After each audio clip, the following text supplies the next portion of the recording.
Donc, bienvenue à tous sur le coin des joueurs. Donc, je vous présente Hugo.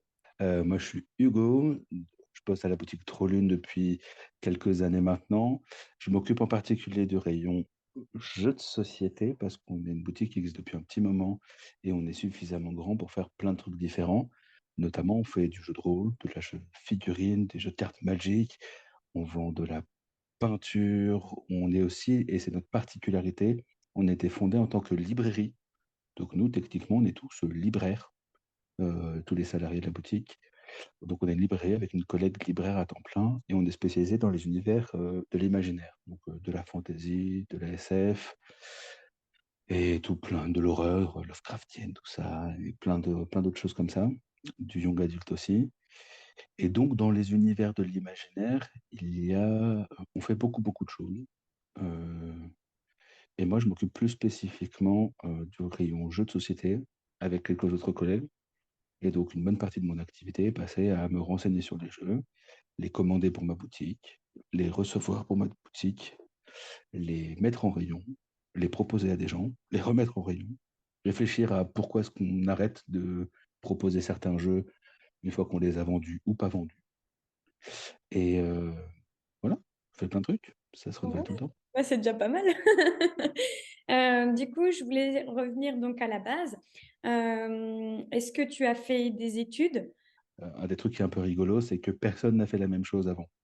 On a tous fait, on est 12 maintenant à la boutique, et on n'a que des profils différents, mais vraiment très différents. Moi, j'ai fait des études de droit et de sciences politiques. Et dans ma vie d'avant, j'ai été consultant en évaluation des politiques publiques. J'ai fait des sondages aussi, du sondage dans le domaine du médical. Et j'ai aussi fait de la cuisine dans un barrage. D'accord. Bah, c'est bien, ça fait différentes expériences. C'est assez drôle. Dans la boutique, on a un aide-soignant, un professeur de langue, on a une communicante en design graphique, on a un spécialiste dans l'imprimerie, on a quelqu'un qui faisait du contrôle qualité dans l'industrie. C'est que des trucs Bah, différents. c'est chouette, ça veut dire que vous complétez bien, quoi. Ah ouais, ça c'est clair que il y a différents types de personnages et de caractères, c'est assez rigolo. Donc, tu as fait tes études là, donc tu as travaillé. Et comment tu es arrivé à travailler bah, dans la boutique? Alors moi, c'est vraiment juste de la rencontre. J'étais en colocation quand j'ai débuté ma carrière professionnelle à Lyon, alors que moi je viens de Montpellier. Et je m'étais mis en coloc complètement par hasard, un site de rencontre de coloc. Et c'était le proprio de l'appart qui nous avait réunis ensemble parce qu'il avait l'impression que nos profils allaient matcher avec les deux personnes avec qui j'étais en coloc. Donc déjà vraiment le truc complètement, complètement surréaliste. Et le jour du déménagement, mon coloc, qui est devenu mon pote immédiatement, m'aide à porter un carton dans ma chambre qui était super lourde. Et il dit, purée, c'est lourd, mais qu'est-ce que tu as là-dedans? Et je lui dis, bah ouvre. Il ouvre et il voit ma collection de livres de jeux de rôle. Et là, il a un regard incroyable. Il me regarde, il fait, mais t'es rôliste? Je lui dis, toi aussi. On est devenus potes instantanément. Et donc, comment est-ce que j'ai rencontré le monde du jeu? Bah, il était dans une table de jeux de rôle avec Louis, le gérant de la boutique Trollune. Et un jour, j'ai découvert Louis, Yannick et deux très bons clients de la boutique en train de faire du jeu de rôle dans mon salon. Donc, j'ai rencontré la boutique Trollune dans mon salon alors qu'ils étaient en train de faire une partie de jeu de rôle. Ok. Ma fille qui regarde de façon curieuse. Ok. En devenant pote avec les gens qui bossent à la boutique Trollune, moi j'ai toujours été joueur, hein. Je suis joueur de jeux de rôle depuis que j'ai 9 ans. J'ai fait du Warhammer, j'ai fait du Magic. J'allais à la boutique Le Forum des Aigles à Montpellier quand j'étais jeune, jusqu'à mes années étudiantes où j'ai un peu lâché les jeux de cartes à collectionner parce que le temps, l'argent. J'ai remis les pieds dans un magasin de jeux parce que justement, ces potes-là qui venaient faire du jeu de rôle à la maison, ça m'a intrigué. Et je suis allé à leur boutique et la boutique, je sais pas si tu es déjà passé à Lyon, si tu as déjà vu la boutique Trollune, mais c'est une caverne d'Ali Baba. C'est trois grandes pièces, c'est immense. Et je me suis raccroché à ces univers-là que j'avais jamais vraiment quitté, hein. J'ai toujours été rôliste et j'ai toujours fait des trucs. Et voilà, moi c'est comme ça que j'ai rencontré la boutique Trollune. Et à force d'y traîner, un jour on m'a dit tiens, on a besoin d'un coup de main sur un week-end parce qu'il y avait un gros salon qui s'appelle Octogone et sur lequel toute l'équipe était soit volontaire, soit travaillait sur le salon et le gérant se retrouvait tout seul. Et il m'a Mhm. demandé de lui filer un coup de main pour conseiller des jeux pendant le week-end. Je courais partout, conseillant tout plein de gens et ça m'a beaucoup plu. Et puis, du coup, il m'a reproposé ça l'année d'après. Puis après, il m'a proposé de faire de la saison de Noël avec eux. Puis, de fil en aiguille. C'est que du coup, moi, j'ai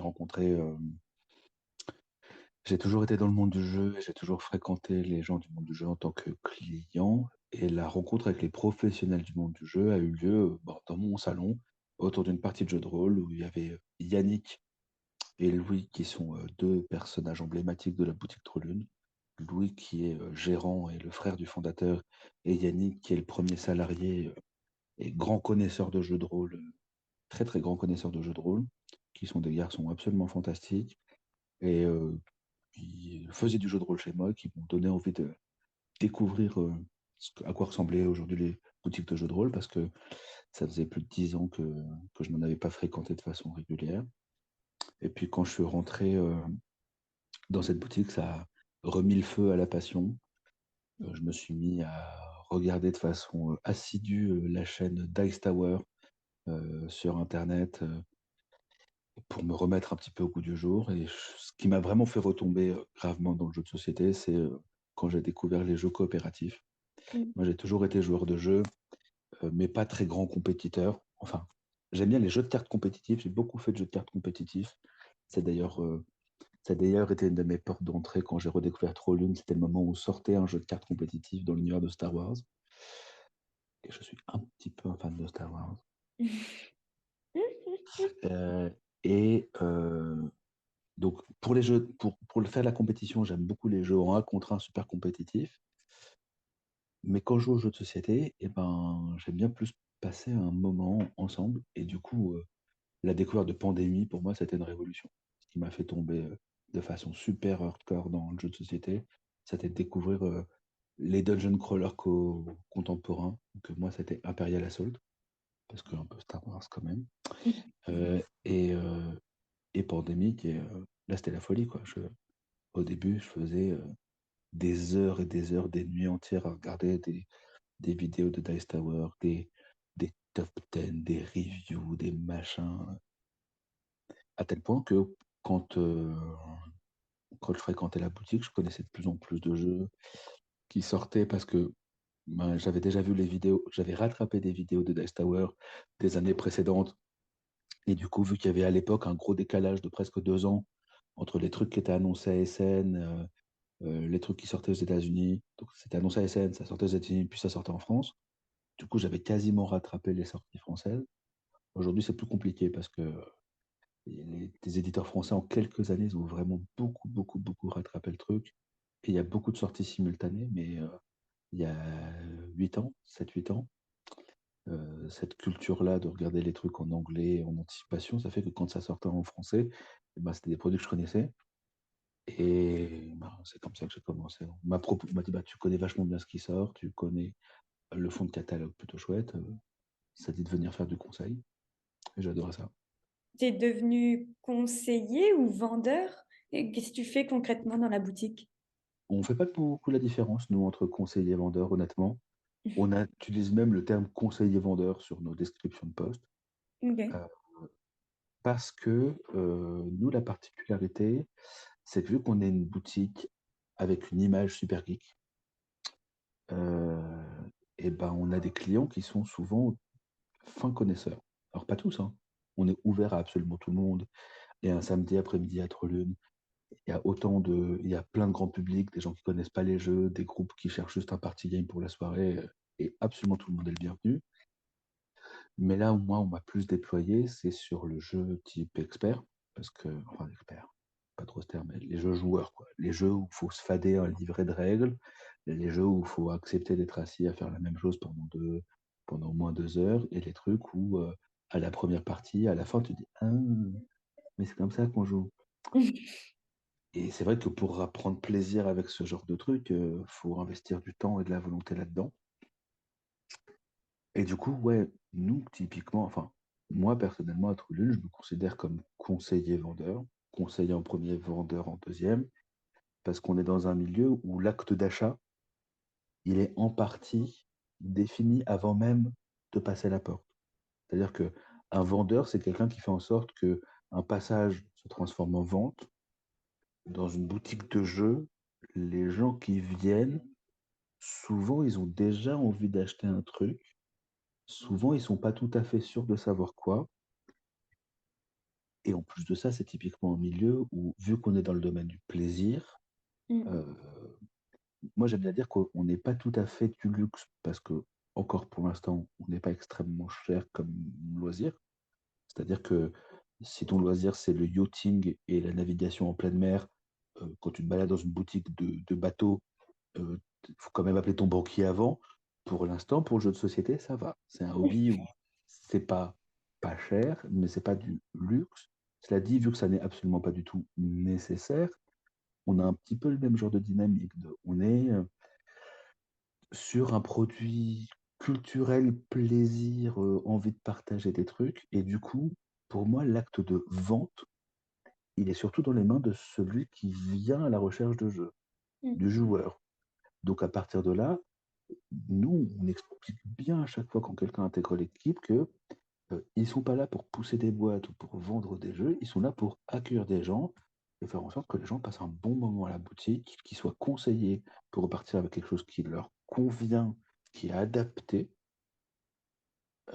Mais en fait, si on passe 40 minutes, ce qui nous arrive rarement le samedi, mais ce qui nous arrive à discuter jeu avec quelqu'un et qui repart avec un pérou d'eau, et ben, on n'aura jamais personne qui vient nous souffler dans les bronches parce que ben, si on a si quelqu'un est satisfait de son passage à la boutique et que ça lui donne envie de revenir, la seule chose qu'on vend, nous, c'est l'envie de revenir. Voilà. Mm. On conseille des jeux et on vend l'envie de revenir. Mm. Euh, à partir de là, ben voilà, c'est un domaine du plaisir. On est là pour partager une envie de associer un jeu, quoi. Mm. Donc, Et, c'est et hyper du clair. coup, dans la boutique, tu as un côté que les personnes elles puissent tester le jeu et pouvoir jouer ou pas du tout? Alors, on a des salles de jeu. On a des salles de jeu et ces salles de jeu, depuis les dernières années, le Covid, c'était un peu compliqué. Ouais. Nous, la particularité, c'est que le, on est à Lyon, 7e arrondissement. Et Lyon, c'est une ville qui est très dense. Pour ceux qui sont déjà venus à Lyon, c'est le même genre de ville qu'à Paris. Donc, tous les quartiers, c'est soit du pavillonnaire et pas beaucoup de commerces, soit dans les endroits où il y a des commerces et des des immeubles avec dans les rez-de-chaussée, en rez de rue, les boutiques. Et nous, on est à Lyon 7, qui est un quartier très, très, très, très, très densément peuplé. Euh, et du coup, on a un bel espace de boutique, on a même un bel espace de réserve, et un lieu de logistique qui est l'ancienne boutique. Mais par contre, nos salles de jeu à nous ne sont pas, elles sont dans le même pâté de maison que la boutique, mais la boutique est là, il faut sortir dans la rue et Mm. aller dans les salles de jeu. Donc on a plutôt des salles de jeu qui sont disponibles, euh, libres d'accès, gratuites, toute la journée. Donc la boutique est ouverte, on ouvre les salles de jeu aux gens, mais on n'a pas de vendeurs sur place. Et du coup, ce qui se passe, c'est que nos salles de jeu sont des jeux qui sont beaucoup fréquentés par des associations de joueurs, beaucoup, Mm. beaucoup, beaucoup fréquentés par des associations de joueurs, parce que quand on est une asso, non seulement on peut venir en journée, mais en plus de ça, on peut rester le soir. Quand la boutique est fermée, nos salles restent accessibles pour les associations. Et, mais ça, c'est quelque chose qui a un peu évolué par rapport à quand moi j'ai commencé. Donc, pour répondre à ta question, dans nos salles de jeu, il est tout à fait possible de venir acheter un jeu et venir la tester dans nos salles de jeu. Mais depuis que la boutique Trollune a ouvert et à ce système-là, il y a un nouveau type d'acteur qui s'est installé de façon nombreuse et qualitative à Lyon, qui sont les bars à jeux. Et c'est vrai que avoir une salle avec des jeux où tu peux te poser, tester tes jeux, c'est cool. Mais si tu fais 200 mètres de plus ou que tu vas dans le quartier d'à côté, mais que non seulement tu peux faire ça, mais avec quelqu'un qui est disponible pour t'expliquer le jeu, C'est si encore mieux. qui peut même t'expliquer un jeu que tu n'as pas acheté, que tu peux tester avant d'acheter. Et en plus de ça, tu peux consommer des boissons et rafraîchissements et à manger sur place. C'est un type de service qui est quand même super intéressant. Donc, Mm. cet aspect-là, tester les jeux sur place, nous, c'est un pas qu'on n'a pas fait. Donc, on reste une boutique de jeux avec des salles de jeux, mais nos salles de jeux, elles sont surtout utilisées par des associations ludiques.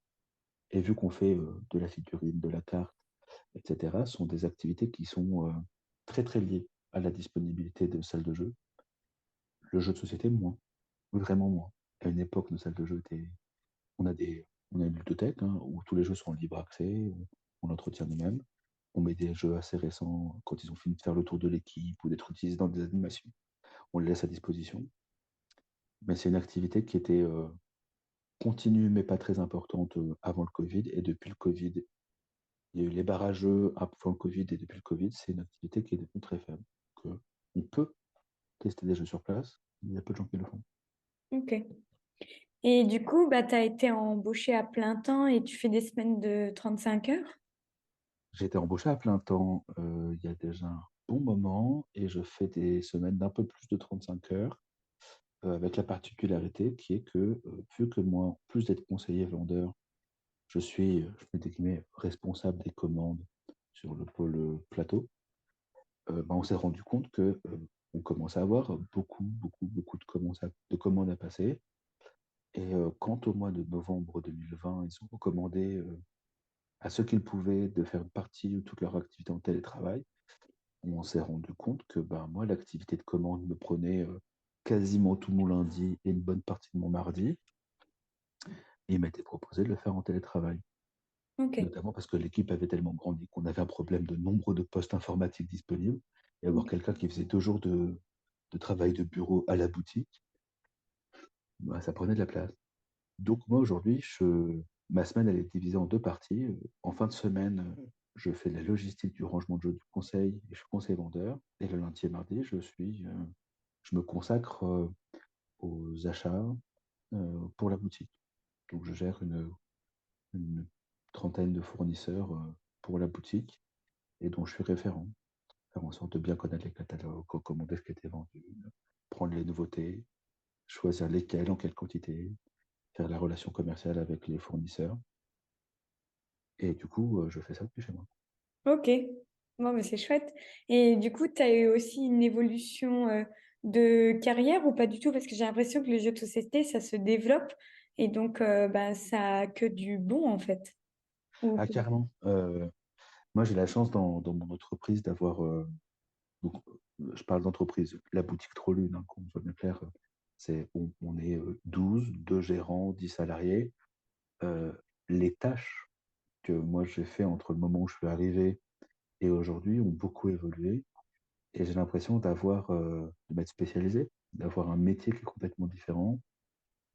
Aujourd'hui, j'ai un peu du mal à définir mon métier à moi parce que, comme tu l'as dit et comme on en a parlé, j'ai une dimension conseiller vendeur qui est super importante parce que sentir quand tu parles des projets, des jeux, des concepts aux gens, ce qui leur va ou pas, en parler à tes collègues, essayer de transmettre des informations à tes collègues, ça fait partie de trucs super intéressants. Mais moi, aujourd'hui, j'ai presque un poste de responsable des achats. Et en même temps, j'ai pas envie d'avoir un poste complètement de bureau, parce que dans mes vies précédentes, j'ai déjà été cadre.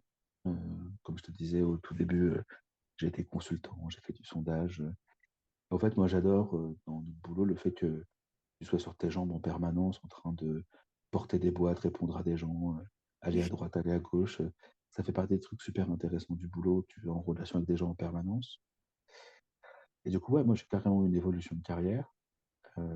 Et là, je suis arrivé un peu à une étape où si j'enlève encore un petit peu du conseiller vendeur, ça aura tellement changé que ça risque de moins me plaire. Donc, moi, je suis Mm. encore conseiller vendeur, mais je gère le rayon plateau à Trelune. Et après, j'ai l'avantage d'avoir des collègues qui sont super motivés, super passionnés et qui font des trucs super chouettes. Donc, on s'abreuve un petit peu de la passion les uns des autres. Mon collègue Sylvain au jeu de rôle, mes collègues Kevin et Taz à la figurine, ma collègue Clara au jeu de société, où on n'aime pas tout à fait les mêmes choses et du coup, on, on s'alimente à chaque fois. Donc, c'est cool. Quand on travaille avec des gens qui entretiennent la motivation aussi, c'est chouette, quoi. Et du coup, quelque part, ton boulot aussi, c'est de tester les jeux. Donc, Ah, tu joues carrément. avec tes collègues pour les tester, donc ça fait partie du travail. Ouais, ouais. Et puis, ça fait partie même des obligations. Ce qui est plutôt particulier, c'est que c'est une obligation qui est un peu délicieuse, hein. C'est comme Ah quand, oui. quand tu travailles pour les chocolatiers avec tes goûteurs, tu es obligé de goûter le chocolat. Donc, oh mon Dieu, quelle horreur. Non, non, tester des jeux, absolument fondamentale. Mais tu vois, je fais pas que tester des jeux, j'y joue aussi. Et la différence entre les deux, c'est que moi, ça fait quelques années que je vais au festival de Cannes, au festival de Vichy, que je vais aux journées pro, et on voit la différence quand on teste des trucs. Donc, c'est-à-dire, on y joue un peu rapidement, on essaie d'avoir des sensations, des trucs, bah, se faire une idée sur les choses, ça on teste. Et si on fait que ça, donc on nous montre des trucs en permanence. Je sais pas si tu as déjà fait des parties dans les salons pro à Vichy ou à Cannes. Mm. Ils appellent ça de plus en plus des showrooms. On te balance tout plein d'informations comme ça. Et toi, en 1 heure, tu ingurgites des informations sur entre 60 et 120 jeux. Tu testes quelques tours sur deux, trois trucs, tu manipules un peu le matériel. Ça, c'est l'obligation professionnelle. Et c'est cool. Moi, j'adore ça. Parce que je suis toujours curieux de plein de trucs et j'aime bien suivre les tendances et voir des trucs. Mais c'est complètement insuffisant pour arriver à être un bon conseiller vendeur. C'est qu'au bout d'un moment, un jeu de société, il faut se poser avec des gens que tu aimes bien ou que tu connais pas. Tout est cool. Jouer dans un jeu et vraiment prendre le temps de jouer, quoi. Se poser, utiliser le jeu pour faire société aussi, rencontrer des gens autour d'un jeu, avoir des souvenirs à raconter, Mm. avoir des souvenirs à se raconter soi, parce que ça ancre en toi un jeu. Et puis parce que, vu qu'on n'est pas des vendeurs, ce que je disais avant, vu qu'on n'est pas des vendeurs, les caractéristiques techniques d'un jeu, c'est bien, c'est chouette, mais c'est insuffisant. Mm. Quand les gens viennent dans une boutique de jeux, et je pense que c'est pour ça que les boutiques spé, les boutiques de centre-ville, les petites boutiques où on a une vraie raison d'exister, c'est que les gens ils viennent parler à des gens qui sont passionnés et qui viennent leur expliquer pas comment ça fonctionne, mais pourquoi c'est bien. Et pourquoi c'est bien, franchement, ça fait 8 ans maintenant que je fais ce boulot. Les jeux que je préfère conseiller, c'est ceux auxquels j'ai des parties où je m'en souviens en disant là, il s'est passé un truc, c'était fou, ça nous a accroché jusqu'au bout, c'était serré. Les... Quand les mécaniques et les sensations vont ensemble, c'est ce qu'on communique le mieux aux joueurs et c'est là où on sent que vraiment on arrive à allumer dans leurs yeux un intérêt, quoi. Mm. Les caractéristiques techniques, c'est chouette, mais les expériences de jeu, c'est ça qui fait vibrer, quoi. Ouais, oui, oui. Et du coup, tu as le temps de tester les jeux, donc soit avec tes collègues ou peut-être aussi chez toi avec ta famille? Ah ouais, moi je fais tout plein de trucs différents. Euh, je fais beaucoup ça sur mon temps libre, évidemment, comme tout le monde. Je pense qu'il n'y a pas beaucoup de professionnels du jeu qui ont beaucoup le temps de jouer sur leur temps professionnel. On- À Lyon, on a la chance d'avoir des gens chouettes de barrages et d'autres boutiques de jeux qu'on fait un rendez-vous mensuel régulier sur Mm. lequel on se retrouve pour jouer ensemble. Ça, c'est chouette. Euh, je joue en famille. Je sais pas si tu as vu mon petit singe apprivoisé tout à l'heure, ma fille Charlie, qui a 8 ans et demi. Elle a 8 ans et demi, bientôt 9 ans. Et avec qui je joue pas mal. Alors, je pas juste à dire beaucoup parce que c'est pas tous les jours, c'est pas toutes les semaines, mais il y a beaucoup de jeux à la maison. Il y a des jeux que je fais avec elle spécifiquement. C'est une chouette partenaire de jeu et ça motive bien pour notamment se mettre au jeu jeunesse. Mais c'est à sa demande à elle. Donc mon rythme de test des jeux jeunesse, c'est en fonction de ses envies à elle de découvrir des choses. J'ai la chance qu'elle soit bien motivée. Je joue en couple, un petit peu, pas énormément. Ma femme n'est pas une super grosse joueuse. Elle aime bien rejouer à des trucs qu'elle connaît déjà. Donc forcément, découvrir tout le temps des nouveautés, c'est moyennement son truc. Et par contre, je fréquente des joueurs. Moi, pas d'assaut de jeu. J'ai jamais été inscrit dans une asso de jeu. Mais je fréquente des joueurs et des groupes de joueurs qui aiment bien tester et jouer à des jeux. Mm. Tester, rejouer à des jeux, tester des nouveautés. Et ça, c'est quand même assez cool parce que tu fais souvent des rencontres assez chouettes. Assez chouettes. Ok. Et du coup, tu peux avoir des réductions sur les boîtes de jeux de société vu que tu es conseiller vendeur ou pas du tout? Ouais. Ouais. Alors, dans mon entreprise, on a une remise salariée, mais aussi, en fait, les boîtes de démo. Quand on reçoit des jeux, on a des offres de partenariat qui nous sont faites par les fournisseurs et ou les éditeurs qui nous permettent d'avoir un certain niveau de remise ou des exemplaires qui sont offerts pour permettre de les ouvrir et de faire la démo. Comme je te l'ai dit, à Trollune, on est 12. Ouais. Et donc, si on veut que plusieurs conseillers vendeurs puissent avoir le jeu dans les mains, on les ouvre et on y joue. Donc ça veut dire que ça réduit nos marges aussi, hein, parce que des offres commerciales avec des exemplaires offerts, si on les vend à nos clients, on gagne un peu plus d'argent. Mais il s'avère qu'il y a des accords avec des distributeurs qui nous permettent d'avoir des exemplaires qui sont faits pour de la démo. Et nous, là, c'est des jeux sur lesquels on s'engage à les garder comme de la démo, à les regarder, à les ouvrir, à les tester, à les jouer, à faire tourner dans l'équipe. Et je n'ai pas répondu à ta question tout à l'heure, mais oui, avec mes collègues, on essaye de trouver le temps de jouer ensemble. Mm. On n'a pas de pause repas, on n'a pas de fermeture à l'heure du repas pour trop l'une. Il y a plein de boutiques où entre 1h et 14h30, ils sont fermés, du coup, ils jouent ensemble. Nous, on ne ferme pas à trop l'une. Vu qu'on a aussi une librairie et un magasin de peinture, c'est une tranche sur laquelle il y a plein de petits achats qui sont faits. Donc, on ne ferme pas. Mais des fois, on essaie de prendre nos pauses repas en même temps pour arriver à taper un peu le carton sur les trucs courts. Et on essaie de s'organiser des rendez-vous réguliers entre collègues pour faire des jeux. Mais c'est pas facile, hein, moi, j'habite à 40 minutes de route de la boutique. On a tous des vies d'adultes. Mm. Faut, voilà, c'est, C'est quand tu trop bien. t'entends bien avec tes collègues, tu as envie de passer du temps ensemble, ça aide aussi à jouer ensemble. Et quand tu joues ensemble, c'est super riche, quoi. Mm. Et puis ça peut que vous rapprocher, quoi. Le jeu vous permet bah, vraiment de vous connaître, quoi. À faire société. Mais oui, c'est vrai, hein, c'est clairement. Et puis, les collègues qui jouent un peu moins à des jeux de société ou avec qui on a moins l'occasion de jouer, c'est vrai que du coup, on n'a pas ce référentiel commun. Mm. Par exemple, avec mes collègues, on a fait une partie de Alice is Missing ensemble. C'était cet hiver, c'était en janvier, je crois. On s'appelle toujours par les prénoms qu'on avait dans le jeu Alice is Missing ensemble. Mon collègue Romain, il a toujours son nom de personnage de Alice is Missing dans mon téléphone. Moi aussi, du coup, ça crée des références communes, quoi. C'est chouette. Mm. En ce moment, on est dans une phase où on teste.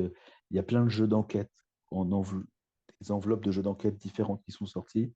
Et il y en a tellement sur le marché qu'on ne sait plus trop quelles sont les spécificités des unes par rapport aux autres. Donc, depuis le début de l'année, on se fait des sessions, on teste différents jeux d'enquête et différents types de jeux d'enquête pour arriver à faire le tri dans tout ça. Et ça, c'est assez drôle aussi. Ça marche bien. Et du coup, vous êtes en lien, enfin, vous êtes en partenariat, du coup, avec des éditeurs ou comment ça se passe dans la boutique? Alors, ça, c'est un des trucs qui est assez rigolo, c'est que, et qui n'apparaît pas comme ça, c'est que les éditeurs, ce sont assez peu nos partenaires à nous, les boutiques. Pas parce qu'on n'a pas envie, mais parce que l'échelle de l'éditeur, c'est de faire en sorte d'avoir quelques jeux qui soient le plus possible répandus dans toute la France pour arriver à faire leur marché.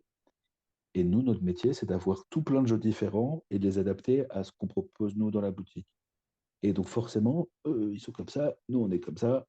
Enfin, on prend beaucoup, beaucoup de trucs, on est plus comme ça. Euh, et nous, nos interlocuteurs principaux sont les distributeurs. Donc ceux qui sont chargés par les éditeurs de faire en sorte que leurs produits soient acheminés jusqu'aux boutiques, présentés aux boutiques, respectent un calendrier de sortie. Et ça, ces distributeurs, c'est vraiment pour nous les partenaires principaux. Moi, j'ai vraiment mes partenaires de travail dans mon boulot de commande, ce sont les commerciaux des distributeurs. Alors, Ok. vu qu'on est une assez grosse boutique, des fois, on a directement comme interlocuteur des gens qui ne sont pas forcément juste commerciaux, mais qui font différents trucs dans la boutique, chez les fournisseurs. Mais moi, mes partenaires de travail sont vraiment les gens qui travaillent dans les services commerciaux de chaque distrib. Et ça, c'est un aspect qui est assez transparent pour le client final. Mais moi, par exemple, je parle assez peu. euh, Par exemple, là, si tu me demandes l'éditeur de Skijo, pour moi, Skijo, c'est un jeu distribué par BlackRock. Alors, je sais que l'éditeur, c'est Magliano et que voilà, c'est une culture que j'ai. Mais moi, tu vois, c'est vraiment l'échelle, les caractéristiques d'un jeu. C'est l'auteur, l'illustrateur, le distributeur, et il y a quelques éditeurs avec lesquels on a des relations un peu plus particulières.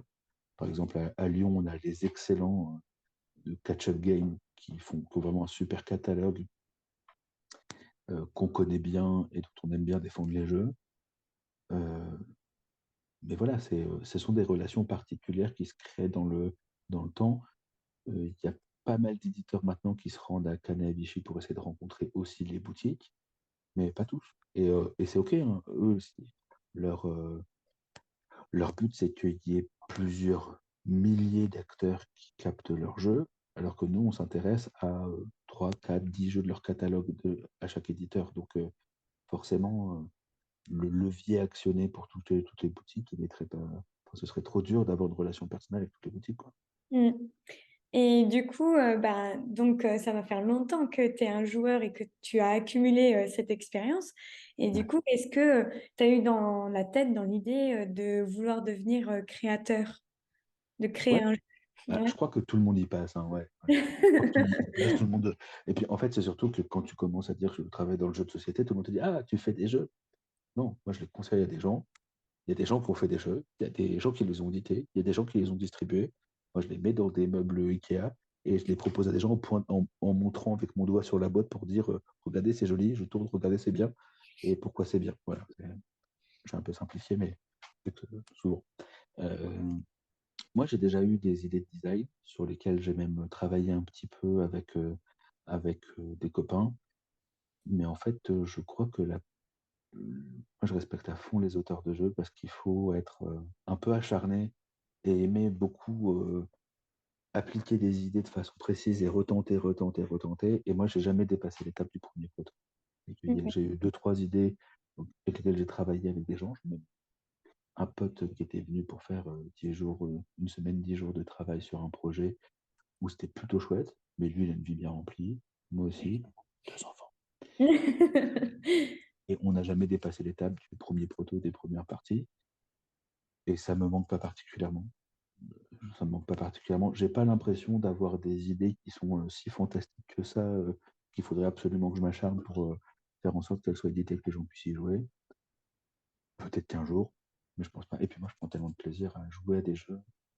Et en plus de ça, ce qui est particulier, quand je suis rentré à Trollune, la collègue avec qui je bossais, c'est Fanny Roux, qui était avant chez Ludovox, euh, qui est d'ailleurs toujours une copine, une nana que j'adore très très fort dans mon cœur. Et elle a une passion incroyable pour les protos. Mais vraiment, elle adore ça. Elle préfère même beaucoup de projets quand ils sont à l'étape de proto parce que ce champ des possibles ouverts, c'est un truc qui la fascine. C'est elle qui s'occupait pendant quelques années de,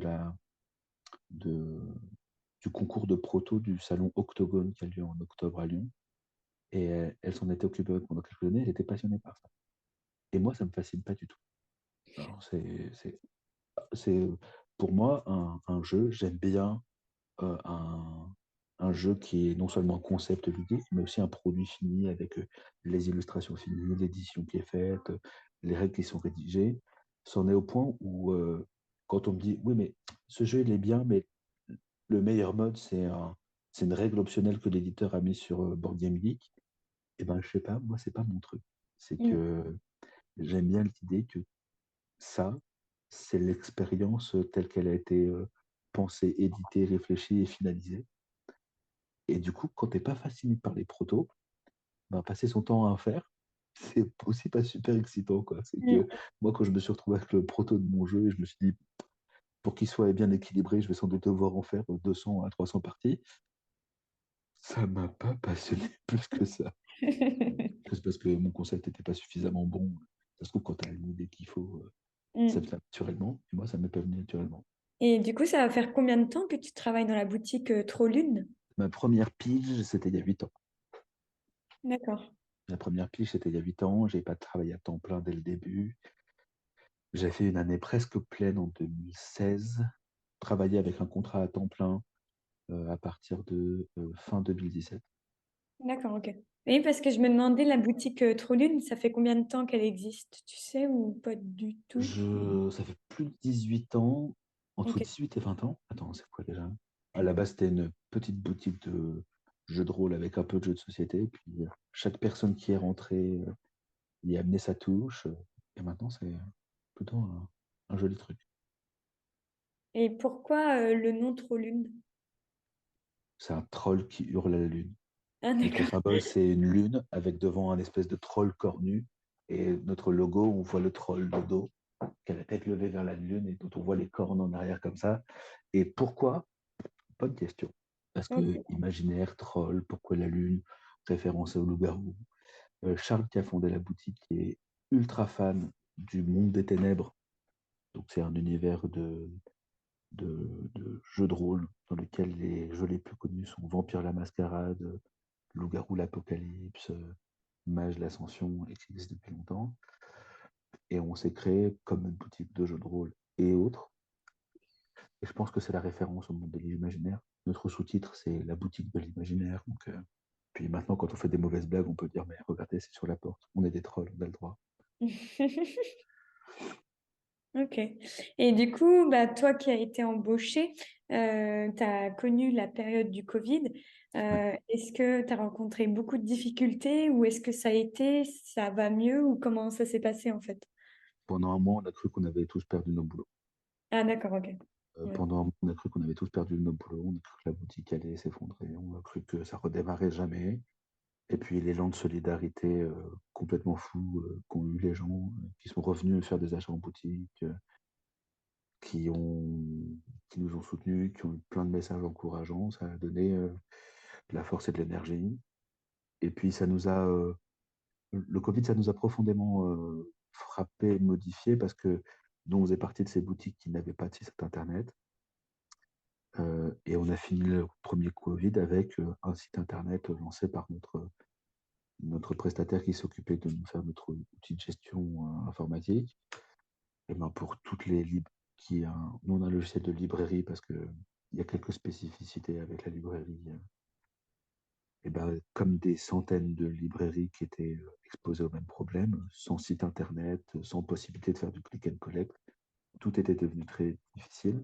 Pendant ces quelques semaines, on a cru qu'on n'avait plus de boulot, qu'on allait s'écrouler, parce que il s'avère que ce que les gens savent pas forcément, c'est que le mois de mars à mai sont pas des mois d'activité très folichonnes dans les univers ludiques, parce Mm. que Noël et les étrennes ont disparu depuis longtemps, parce qu'il y a un peu une frénésie autour du festival de Cannes dans notre univers à nous, mais que quand ça s'arrête, il y a un petit creux, et avoir tout qui s'arrête au mois d'avril, et au moment où la trésorerie est un peu tendue et où il faut à chaque fois travailler pour arriver à, on a eu très peur.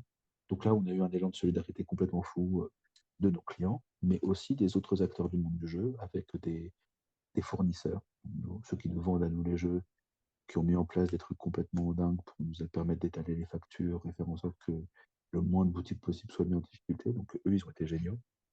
Euh, Vraiment, ça a été un milieu où tout le monde enfin, plein de gens ont essayé de faire ce qu'ils pouvaient pour arriver à maintenir un univers du jeu.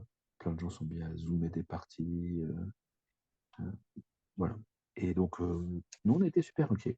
Euh, Parce que forcément, quand on est grand, quand on est un peu large, comme les Trolllunes, quand on a vieux et installé, ben, on n'avait pas les aides qui sont faites pour les nouvelles entreprises. On n'avait pas les aides qui étaient pour les grandes entreprises. Quand on est une entreprise qui avait à ce moment-là plus de 15 ans, moins de 15 salariés, mais un chiffre d'affaires de... On a le droit de parler de chiffres ou c'est... Oui, vas-y, vas-y. Mais un chiffre d'affaires à l'époque de déjà plus d'1 million d'euros, on tombait dans aucune des cases de quelqu'un qui nous donnait enfin, le droit d'accéder à des aides, quoi. Donc, on a eu quelques semaines où on était tous très inquiets. Et puis, en fait, les gens sont revenus de plus belle. Et au final, ça s'est bien passé. Ça s'est tellement bien passé qu'en fait, l'année 2020 les années 2020 et 2021 ont été des années exceptionnelles pour le monde du jeu. Vraiment exceptionnelles parce que les gens ont fermé ces jeux, ils se sont dit, mais tiens, mais du jeu, de société, du puzzle, mais c'est des bonnes idées, ça. Radmer et du puzzle. Donc voilà, on a fini le Covid avec euh, l'amour de notre clientèle, la fraternité de nos fournisseurs et un site internet réaffirmé. Et Ouais, ça parce m'a que j'allais dire, la période de Covid, en fait, les personnes, elles se sont retrouvées entre elles. Donc, au lieu de se taper dessus, bah, ils ont ressorti les jeux de société. Et en fait, j'ai l'impression que le monde du jeu de société, ça a explosé, quoi. complètement fou. Ouais. vraiment complètement fou. C'en est même à un point où 2022 a été une année marquée par la guerre en Ukraine, l'augmentation des prix, une inflation qui commence à être assez importante, voire galopante sur certains marchés, beaucoup d'incertitudes, des crises politiques, tout ce genre de choses, une Coupe du monde de football. Tout ça sont des choses qui affectent fortement la consommation dans les boutiques de jeux de société. Et ben, cette année-là, elle était quand même en légère progression par rapport à 2019, l'année avant le Covid. Mais ça a été compliqué parce que il y a beaucoup de boutiques qui ont eu des énormes accroissements de leur chiffre d'affaires, de leur volume d'affaires sur les 2 années post-Covid et qui sont revenus à un rythme normal. Et ben, le truc, c'est qu'en 2 ans, bah, on recrute des gens, on augmente les stocks, on augmente nos capacités d'action. Et tout ça, quand on a juste une année qui devient plus plate et qu'on n'a plus d'accroissement annuel, bah, ça change pas mal de choses. Mm. Donc nous, ça a eu comme conséquence le deuxième effet qui se coule post-Covid, c'est que quand la frénésie s'est calmée, il a fallu que nous, on trouve des méthodes pour garder maître de nos dépenses, éviter de se mettre en danger, parce que l'activité redevenait normale, plus calme. Donc, comment ça se passe dans votre boutique? Vous avez des clients qui reviennent régulièrement ou à chaque fois, tu as des nouvelles têtes ou comment ça se passe à peu près? Les deux. Les Les- deux. Mm. On a des, on a des clients pour lesquels on fait partie de leur lieu de vie. Ok, C'est-à-dire qu'on a des clients qui viennent quelque part entre tous les jours et toutes les semaines. C'est aidé par le fait qu'on a une énorme communauté de peintres sur figurines qui fréquentent la boutique parce que mes collègues ont mis en place un rayon peinture sur figurine complètement fou. On a un mur de 6-8 mètres de long avec que des pots de peinture. ok. On a une sélection qui est complètement folle, euh, qui est super chouette. Je le dis avec d'autant plus de fierté que moi, j'y suis pour rien. Vraiment, je n'ai absolument aucun effet sur ce rayon-là. J'ai 3 collègues qui sont d'excellents peintres et de très bons conseillers qui conseillent en permanence. Donc ce sont des gens qui viennent et qui reviennent. Mais nous, on fait tous les jours des créations de comptes sur notre compte fidélité et on a tous les jours des très bons clients qui reviennent. Donc, les deux en permanence, tout le temps. Comment ça se passe? Comment tu arrives à conseiller les jeux pour les personnes? Est-ce que tu as déjà rencontré des difficultés et comment tu as réussi à surpasser ces difficultés? C'est une bonne question. Euh, je vais commencer par répondre à la troisième question. Oui, il y a toujours des moments où on a l'impression que ce qu'on propose, ça ne plaît pas aux gens, c'est pas pour les gens. Et l'ultime recours, ça reste de, écoute, je suis plus sûr, je vais voir un collègue si si il ou elle n'a pas un truc à te conseiller. D'autant plus que moi, j'ai des collègues qui sont très bons et qui aiment des trucs différents de moi. Du coup, si vraiment on n'arrive pas à s'entendre, on peut passer la balle. Euh, mais sinon, je vais revenir au début de ta question. Comment est-ce qu'on fait pour conseiller les gens? Eh ben, le premier truc qu'on apprend, souvent on fait le métier de conseiller vendeur parce qu'on aime bien parler, qu'on est un peu bavard. Et la première chose à faire si on veut devenir un bon conseiller vendeur, c'est d'écouter. Ouais. C'est ça.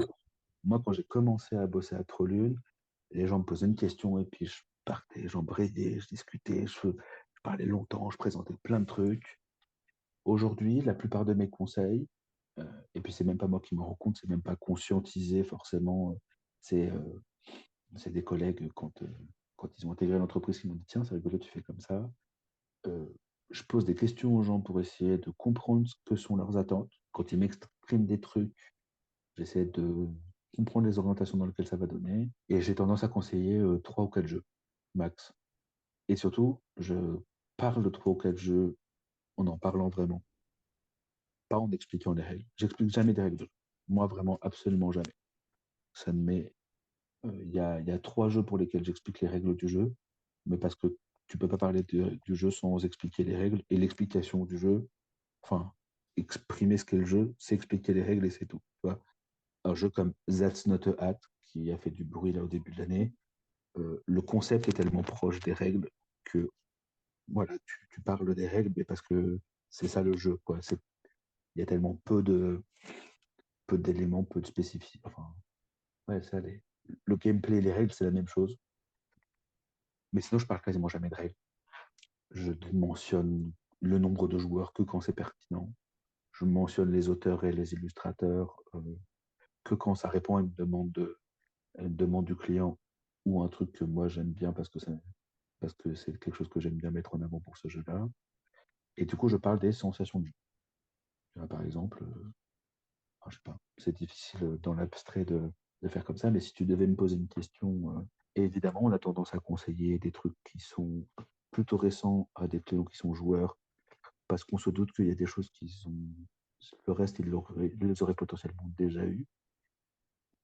Et on n'hésite pas à mélanger le truc plutôt récent, le truc plutôt classique installé ou truc qu'on aime bien conseiller à des clients qui ne cherchent pas forcément de la nouveauté.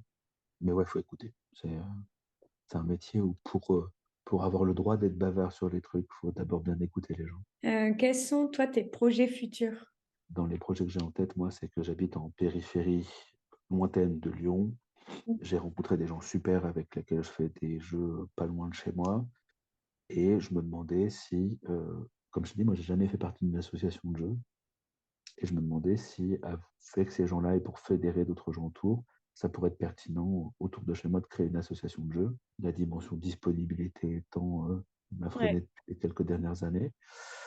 Mais en fait, voilà, moi, je fais pas trop de plans pour le futur. J'aime bien être présent aux choses que je fais et m'impliquer dedans. Et puis, c'est vrai que vu qu'il y a des salons réguliers, que on a une année qui est assez rythmée, tu vois, on commence l'année avec Cannes, puis après, il faut prévoir ce qui se passe autour des vacances d'été. Quand on rentre, on a le salon Octogone et Vichy pour nous aider à. Une espèce de cyclicité dans notre métier qui fait que je m'ennuie jamais.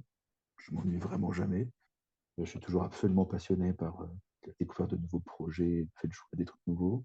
Je trouve toujours des trucs nouvelles à faire au sein de la boutique Trolune. Si dans les projets, nous, on fait un live tous les vendredis, à peu près vers midi, quelque part dans le monde, sur Facebook, où on parle de jeux de société. Euh, dans les projets que j'aime et qui sont au sein de la boutique, ça fait longtemps que nos partenaires, les éditeurs, les fournisseurs, nos clients, nous disent mais pourquoi est-ce qu'on ne retrouve pas vos vidéos sur YouTube? Dans les projets, j'ai une collègue qui fait un apprentissage chez nous, qui va continuer son apprentissage, mais en communication chez nous. Et on va essayer de faire en sorte de mettre en place des outils de communication euh, qui nous plaisent bien pour Mm. continuer de parler de notre passion et d'essayer de toucher des gens. Mais voilà, moi, les projets, c'est des projets tranquilles au sein de ma structure, on continue de faire évoluer, jouer à des trucs chouettes. En fait, on a tellement de renouvellement de semaine en semaine, d'attentes sur ce qui sort, de plaisir à retrouver ce qui est déjà sorti, de rencontrer des gens que bah, ça me plaît parfaitement. Et du coup, tu es payé par la boutique lorsque tu vas à des événements, par exemple le Festival de jeux international de Cannes, ou est-ce que c'est toi qui payes de ta poche? Enfin, comment ça se passe ça? Alors moi, pour les festivals de jeux, je suis entièrement payé par ma boutique. J'y D'accord. vais pour représenter ma boutique, pour prendre de l'information commerciale pour la boutique, et je passe 90% de mon temps de présence sur le salon dans les espaces professionnels à prendre des informations sur les jeux. Alors des fois, ça veut dire y jouer, hein, parce que il y a des expériences, il y a des concepts de jeu qui ne rentrent, qui ne devient pertinent que quand on y avait joué pour de vrai. Et mais entièrement payé par boutique. J'ai la chance d'être salarié dans une boutique qui peut se permettre d'envoyer des gens en salon et de les Ok. payer pour. Ah, Ok. ça, c'est une vraie chance. C'est chouette. Ouais, bah oui. Ah, c'est super chouette. Non, mais c'est l'énorme avantage. Puis en plus, faut imaginer tous les efforts d'organisation. Moi, j'ai des collègues qui sont animateurs pour certains éditeurs et distributeurs, donc qui vont aussi sur le salon. J'ai un collègue qui est auteur de jeux qui va aussi lui-même. Donc, la semaine de Cannes, à la boutique, tous les collègues qui ne vont pas à Cannes sont exsangues, ils s'épuisent parce qu'on fait un effort de ouf.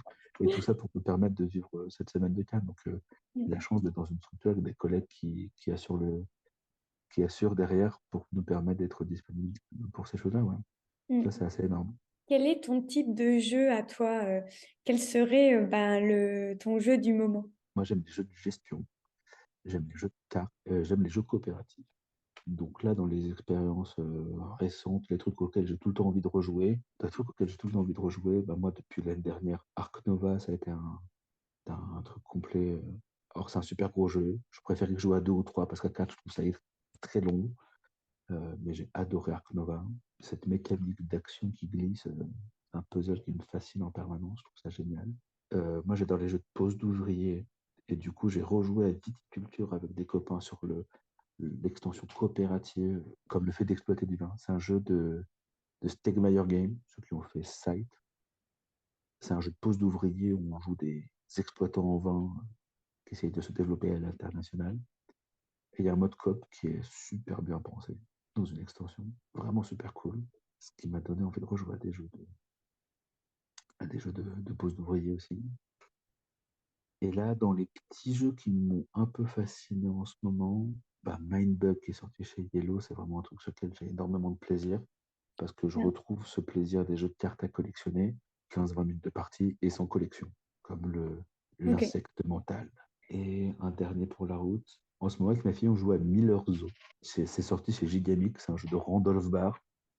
C'est clairement un jeu où il y a des gens qui ont joué à Zombie Kids Evolution et qui se sont dit oh mon Dieu, c'est trop cool, un jeu pour enfants, on ouvre des enveloppes, viens, on en fait un. Et ils en ont fait un avec le zoo de Miller, qui est un zoo au Québec qui est super connu, que moi je connaissais pas, mais qui a priori est super connu, parce que c'est un parc d'attractions, zoo vétérinaire, et qui est une émission de télé, de télé-réalité où ils accueillent des petits animaux. Et ma fille adore ce jeu, c'est un jeu de petite résolution de problèmes. On ouvre des enveloppes, on est trop content. Donc, hey, moi j'adore ce jeu parce que j'adore y jouer avec ma fille et la voir réfléchir à ces trucs-là. Et du coup, quelle est la définition pour toi du mot joueur? En fait, on a essayé plein de trucs. On parle de joueurs experts, de core gamers, de joueurs qui aiment les univers imaginaires. Et on aime bien mettre des étiquettes sur plein de trucs. Mm. Mais moi, de temps en temps, on a un public, nous, de gens qui viennent et qui disent ben, je sais pas si je suis vraiment un joueur parce qu'il y a une espèce de crise de la légitimité. Et en fait, nous, enfin, moi, nous, avec des collègues, on dit souvent à des gens si tu aimes bien jouer et que tu as envie d'avoir un jeu de société à ta table quand tu es avec des copains, bah, tu es un joueur. Mm. Je crois qu'un joueur, c'est juste quelqu'un qui aime bien jouer, qui a envie de partager des trucs avec des gens, quoi. Mm.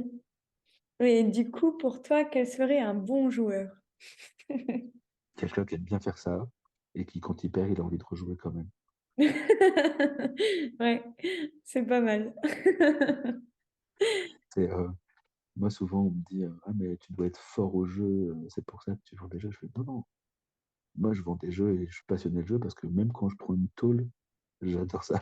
Bah oui, t'apprends, donc peut-être Ça veut pas qu'après dire que, après, tu seras meilleur, quoi. peut-être pas, mais il y a des jeux Bah. sur lesquels il y a des jeux sur lesquels j'ai joué, je suis toujours super mauvais. Et mon collègue Romain, c'est l'auteur du jeu Kawale qui est sorti récemment chez Gigamic. Et c'est un jeu sur lequel je suis mais mauvais. Et vraiment, je ne suis pas bon. Les jeux abstraits, je ne suis pas bon. Mais je prends un plaisir dingue à jouer à ce jeu-là.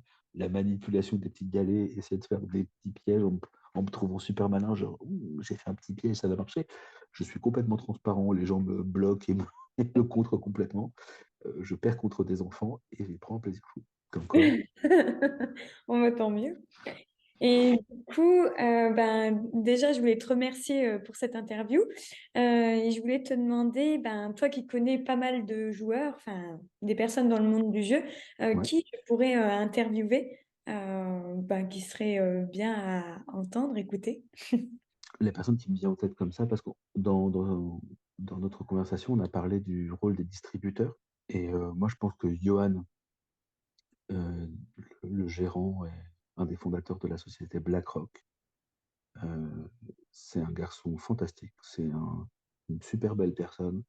C'est un excellent professionnel et il est passé de vendre des jeux à l'arrière de sa voiture il y a une quinzaine d'années à gérer un distributeur qui fait référence et qui est hautement respecté dans tout l'univers ludique. Et ça, si tu veux creuser un peu la question de ce que c'est que travailler chez un distributeur, Johan, c'est vraiment parfait.